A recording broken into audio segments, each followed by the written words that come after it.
ভারত বাংলাদেশের সঙ্গে স্থিতিশীল সম্পর্ক চায় বলে মন্তব্য করেছেন দেশটির পররাষ্ট্রমন্ত্রী এস জয়শঙ্কর।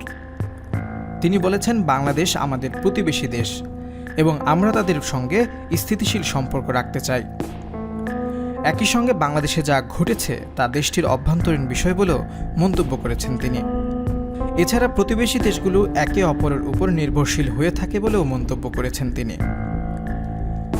ভারতীয় সংবাদ মাধ্যম এনডিটিভিকে দেওয়া এক সাক্ষাৎকারে এস জয়শঙ্কর এসব কথা বলেছেন বলে মঙ্গলবার এক প্রতিবেদনে এ তথ্য জানিয়েছে সংবাদ মাধ্যমটি।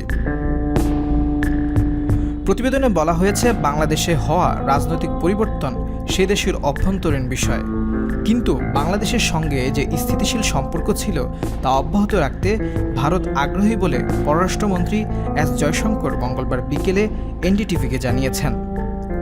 তিনি বহুল প্রচলিত সেই প্রবাদ বাক্যের উপরেই জোর দিয়ে বলেন, প্রতিবেশী দেশগুলো একে অপরের উপর নির্ভরশীল। এনডিটিভি বলছে, বিস্তৃত এই সাক্ষাৎকারে ইউক্রেনের বিরুদ্ধে রাশিয়ার চলমান যুদ্ধ এবং সেই সংঘাতে দিল্লির সম্ভাব্য শান্তিরক্ষাকারী ভূমিকা, সেই সাথে ভারতে মুসলিমদের দুর্দশা নিয়ে ইরানের সর্বোচ্চ নেতা আয়াতুল্লাহ আলী খামেনির সমালোচনামূলক মন্তব্য, গাজা যুদ্ধ এবং তৃতীয় মেয়াদে প্রথম 100 দিনের মধ্যে প্রধানমন্ত্রী হিসেবে নরেন্দ্র মোদীর বিদেশ সফরের বিষয়ে কথা বলেন এস জয়শঙ্কর। বাংলাদেশ ইস্যুতে ভারতের এই পররাষ্ট্রমন্ত্রী বলেন, বাংলাদেশে যা ঘটেছে তা তাদের অভ্যন্তরীণ বিষয়। বাংলাদেশ আমাদের প্রতিবেশী দেশ এবং আমাদের পক্ষ থেকে আমরা বাংলাদেশের সঙ্গে স্থিতিশীল সম্পর্ক রাখতে চাই। আমাদের ভালো বাণিজ্যিক সম্পর্ক আছে, আমাদের জনগণের মধ্যেও সম্পর্ক ভালো।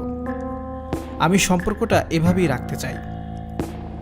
ছাত্র জনতার ব্যাপক বিক্ষোভের মুখে প্রধানমন্ত্রীর পদ থেকে ক্ষমতাচ্যুত হয়ে গত আগস্ট মাসের শুরুতে শেখ হাসিনা পালিয়ে ভারতে চলে যান। তার দেশ ছেড়ে চলে যাওয়ার পর অন্তর্বর্তীকালীন সরকার দায়িত্ব নিয়েছে।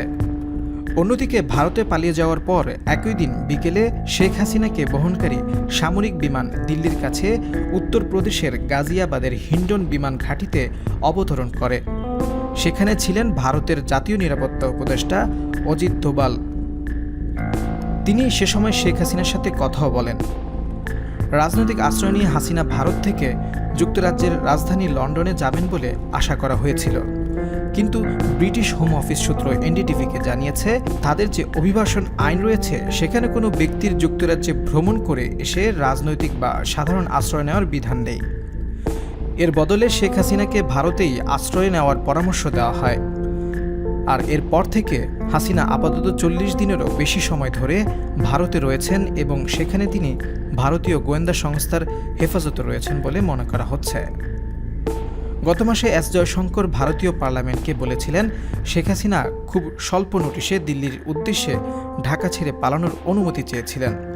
পার্লামেন্টের সর্বদলীয় ব্রিফিংয়ে তিনি বলেছিলেন, নিজের পরবর্তী পদক্ষেপগুলো সম্পর্কে সিদ্ধান্ত নেওয়ার জন্য শেখ হাসিনাকে সময় দিতে চায় সরকার।